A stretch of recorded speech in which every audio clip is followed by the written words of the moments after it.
On va aller voir Robert Ménard tout de suite, maire de Béziers et cofondateur, je le rappelle, de l'association Reporters sans frontières. Robert Ménard, est-ce que de votre côté, vous allez accueillir des réfugiés ukrainiens à Béziers? C'est dans les tuyaux?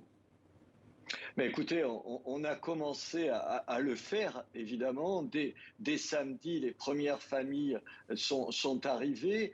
Parallèlement, on a, comme beaucoup de communes, fait parvenir un certain nombre d'aides à la frontière entre la Pologne et l'Ukraine. Et puis là, depuis hier, on a été saisi par le préfet, en l'occurrence, pour mettre en place un centre d'accueil qui permettra de recevoir pendant 48, 72 heures tous les réfugiés qui nous le demanderont, le temps de faire un état de santé, de régler leurs problèmes de papier, pour ensuite les placer soit dans des locaux dépendants de la ville, soit chez les nombreux particuliers qui ont déjà accepté de recevoir un certain nombre de gens. Nous, on est arme au pied, si j'ose dire, pour le faire, et on est en état de le faire. La commune de Béziers, comme plein d'autres villes, se mobilise à fond. Il y a un fantastique mouvement de solidarité. Robert Ménard, vous avez fait un petit peu votre mea culpa cette semaine, on peut le dire. Dans le PC, vous aviez eu des mots très durs quant à l'accueil des réfugiés syriens et afghans en France. Et vous dites regretter cela, ce sont vos propres thèmes, et même avoir honte de ces propos. Pourquoi ce volte-face et avoir un petit peu fait un changement de paradigme sur ce dossier ? Parce que il vous arrive, je suppose, comme à moi, de dire des bêtises et de les regretter.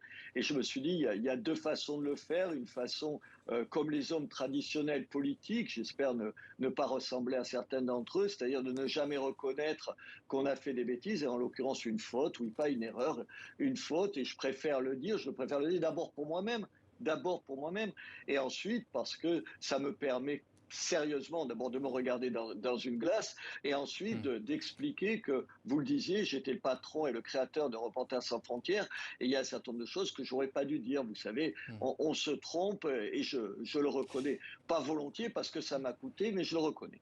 C'est aussi pour être un petit peu peut-être sur la ligne du président de la République, sur Emmanuel Macron. Vous avez défendu l'action du chef de l'État.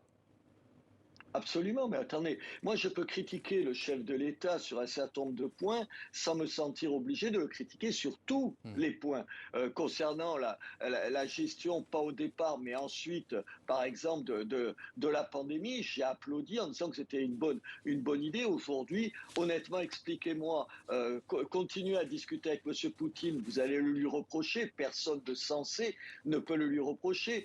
Proposer que l'Europe s'unisse, et on l'a entendu enfin l'Europe parler d'une même voix, et le faire en proposant un certain nombre de sanctions nécessaires pour faire reculer M. Poutine, je pense que c'est une bonne idée. Quant à nous aider, les collectivités, et prendre toute la part que l'État doit prendre dans l'accueil des réfugiés, là encore, je suis d'accord. Et en plus, pardon, je suis peut-être quelqu'un de vieux jeu, je pense que quand il y a une crise internationale comme ça, on est derrière son chef de l'État.